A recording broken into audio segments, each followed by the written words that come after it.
Helir-Valdor Seeder, mis tõi poliitiku niimoodi pühapäevasel päeval väikelinna? No ikka halli avamine. See on suur sündmus mitte ainult Järvamaa ja Paide linna jaoks, see on suur sündmus Eesti jaoks ja Eesti jalgpalli jaoks. Ja see hall siin on ikkagi uus kvaliteet, ma julgen öelda, et see on praegu avatud hallidest kindlasti kõige kaasaegsem ja parem. Sinu kodulinn Viljandi sai halli juba tükk aega tagasi. Kas nüüd tuleb tunnistada, et oleks pidanud kauem oota, oleks kvaliteetsema saanud? Ei, seda mitte. Viljandi on tõesti juba 2-3 aastat tegutsenud ja igati on õigustanud, loonud uued võimalused. Meie kliimas on see väga oluline ja mitte ainult jalgpalluritele, vaid kergejõustikestele ja teistele sportlastele samamoodi. Nii et me oleme ka väga rahul. Viljandis on pneumohall, aga siin on selline püsiv hall. Mis see põhimõtteline vahe on? Spordimehena oskad seda äkki selgitada? Pneumohall tähendab seda, et ta on kogu aeg surverõhu all üleval ja kui toimub tõesti elektrikatkestus, siis peab generaator tööle hakkama, et ta toimiks ja üleval oleks.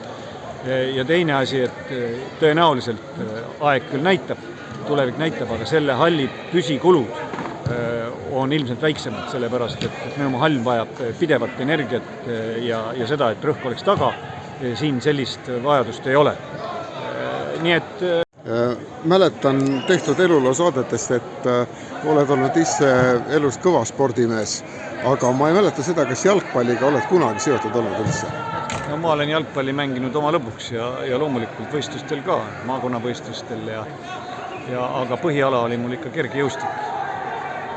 Kas see tunne käib läbi, mis on sageli vanemapõlve endistel spordimeestel vaadates praeguse aja võimalusi, et see on nagu kuidagi ebaõiglane, et neil nii hästi läheb? Jah, aeg on edasi läinud ja elu on arenenud, ega siin midagi kade olla ei ole, et tingimused on võrreldamatult paremad ja sellistest tingimustest omal ajal ei olnud võimalik isegi unistada, sest selliseid tehnoloogiaid näiteks 50 aastat tagasi ei olnud ju olemaski, me ei teadnud endast mitte midagi. Nii et võimalused praktiliselt igal spordialal on ju võrratult paremad, aga ka meie konkurentidel, kui me siin mõtleme, et aga kas sportlikud tulemused nüüd Eesti sportlastel ka võrreldes teistega on palju paremad, kas tuuakse rohkem tiitli võite. Et see ei ole võib-olla päris adekvaatne võrdlus, sest kogu maailm areneb edasi, ka teised riigid ja kõigil võimalused paranevad. Paide linnameeskond on Viljandi võistkonnale ka tülikaks vastaseks olnud.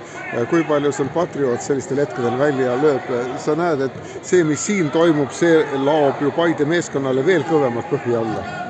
No mina olen tegelikult kõikide nende võistkondade toetaja, kes asuvad väljaspool Tallinnat ja väljaspool ka Tartut.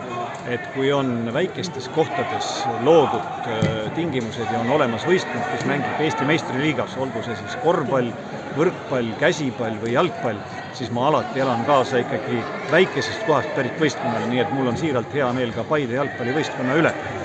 Ja tõesti, Viljandi mängis aastaid tagasi ka meistriliigas, rahalistel põhjustel lõpetati meistriliigas mängimine, võib-olla aastate pärast näeme jällegi Viljandit ja saame näha siis nii-öelda Viljandi ja Paide derbit omavahel koos, aga elame-näeme, aga praegu tunnen ma siiralt rõõmu Paide üle, tingimused on head, võistkond on teil meistriliigas olemas, nii et jääb oodata tõesti, millal Paide Eesti meistriks tuleb.